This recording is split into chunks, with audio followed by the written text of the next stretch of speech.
Programang ito ay rated SPG, striktong patnubay at gabay ng magulang ang kailangan.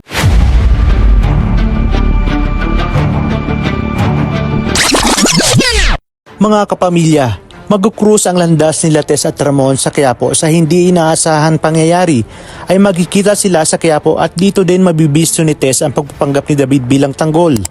Samantala sinabi nga ni Don Julio kay Ramon na magtungo umano sila sa Quiapo upang ipagdiwang umano ang kaarawan ng paglaya ni Ramon at ganoon din ang kapistahan ng Nazareno at balak nitong isama ang anak niyang si David. Ngunit inalmahan nga ito ni Olga dahil batid niya na mapanganib kung isasama nila si David. Naisip nga ni Olga na kung isasama nila si David ay maraming makakakita kay David sa mga kakilala nito sa Quiapo at pag nangyari umano yon ay dito matatapos ang kanyang plano.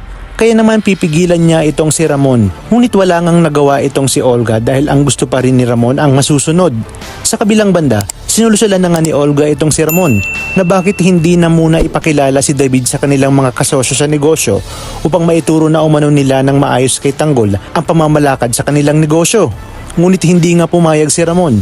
Ayon kay Ramon, na delikado pa din ang buhay ni Tanggol lalo pat hindi pa nga nila nahuhuli ang nagpasabog sa kanyang kasal. Wala ngang kaalam-alam na sina Don Julio at Ramon na nasa harapan lang nila ang kalaban nito at ito nga ay walang iba kundi si Olga. Samantala sinabi nga ni Ramon kay Don Julio na ngayong malaya na siya kahit malaman na umano ng mga pulis ang totoo ay nagawa na umano ng paraan ni General Ribas at balak nga din ni Ramon na makipagkita kay Tess. Bagay ngang ikinagulat naman ni Olga.